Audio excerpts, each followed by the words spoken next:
Natural resources and there importance के बारे में डिस्कस करेंगे। तो नेचुरल रिसोर्सेज क्या हैं और इनकी इम्पोर्टेंस या अहमियत क्या है, इसके बारे में हम जानने की कोशिश करेंगे। तो सबसे पहले तो हम ये देख लेते हैं कि नेचुरल रिसोर्सेज किसे कहा जाता है। नेचुरल रिसोर्सेज कहते हैं कुदरती वसाइल, यानी ऐसी चीज़ें जो कि हम इंसान नहीं बनाते बल्कि वो कुदरती तौर पे हमारे इर्द गिर्द मौजूद होती हैं।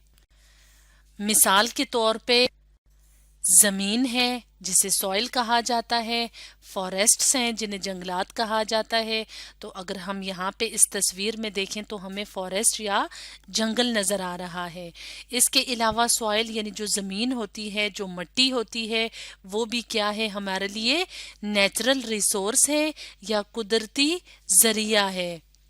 इसके अलावा सनलाइट यानी जो सूरज की रोशनी होती है, उसकी जो किरणें आती हैं, वो भी नेचुरल रिसोर्स है। इसके अलावा एनिमल्स यानी जानवर, ये भी क्या हैं, नेचुरल रिसोर्सेज हैं। इसके अलावा प्लांट्स यानी पौधे, ये भी क्या हैं, नेचुरल रिसोर्सेज। इसके अलावा मिनरल्स यानी मादनियात।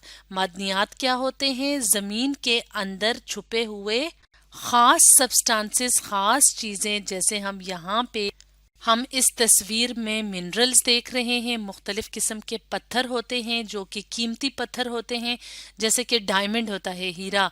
तो इसी तरह से बाकी जो पत्थर होते हैं जिनको हम अपनी ज्वेलरी में इस्तेमाल करते हैं, ये क्या हैं, मिनरल्स हैं। और मिनरल्स क्या हैं, नेचुरल रिसोर्स हैं, यानी कुदरती वसाइल में से एक हैं।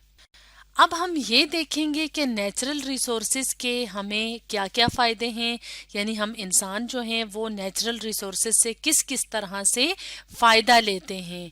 तो सबसे पहले हम देख लेते हैं वाटर, पानी, जो कि हम तमाम जानदार चीज़ों के लिए, ज़िंदा रहने के लिए ज़रूरी है।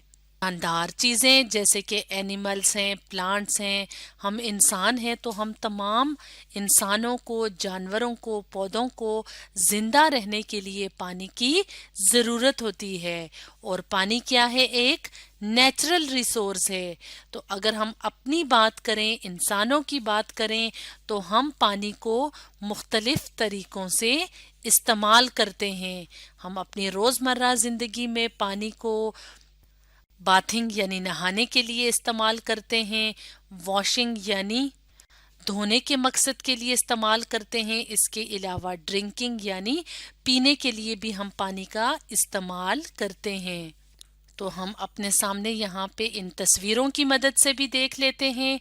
तो यहाँ पे अगर हम देखें तो हम पानी को ड्रिंकिंग के लिए इस्तेमाल करते हैं, बाथिंग के लिए यानी नहाने के लिए इस्तेमाल करते हैं। इसके अलावा हम अपने घरों में सफाई के लिए यानी कपड़े धोने के लिए, अपने फर्श धोने के लिए, सब्जियां फल धोने के लिए किसका इस्तेमाल करते हैं, पानी का इस्तेमाल करते हैं, यानी वाटर का इस्तेमाल करते हैं। तो इस तरह से वाटर एक बहुत ज़्यादा ख़ास नेचुरल रिसोर्स है। इसके बाद हम एक और नेचुरल रिसोर्स की बात करते हैं और उस नेचुरल रिसोर्स का नाम है सन यानी सूरज। तो सूरज की जो रोशनी होती है जो कि ज़मीन पे पड़ती है, तो इसी सूरज की रोशनी से दिन होता है, यानी हमें जो दिन की रोशनी है वो कौन सी रोशनी होती है, सूरज की यानी सनलाइट। इसके अलावा सूरज को कौन सा नेचुरल रिसोर्स है हमारे लिए, हीट का, यानी सूरज की शुआओं की जो हीट होती है, जो तपिश होती है, जो गर्मी होती है, उसको मुख्तलिफ जानदार, मुख्तलिफ जो जिंदा चीज़ें हैं वो इस्तेमाल करती हैं। जैसे कि अगर हम पौधों की बात करें तो पौधे सूरज की रोशनी की मौजूदगी में अपनी खुराक तैयार करते हैं। इसी तरह सूरज की जो हीट होती है, जो सनलाइट की हीट होती है, उसको हम बिजली पैदा करने के लिए भी इस्तेमाल करते हैं। इसके अलावा जो हमें रोशनी नज़र आती है दिन की, वो भी किस वजह से होती है, सन की वजह से। तो सन क्या है, एक बहुत इम्पॉर्टेंट नेचुरल रिसोर्स है। अब हम बात करते हैं एनिमल्स की यानी जानवरों की। तो अगर हम अपने इंसानों की बात करें तो हम इंसान जो होते हैं वो जानवरों से बहुत ज़्यादा फ़ायदे लेते हैं।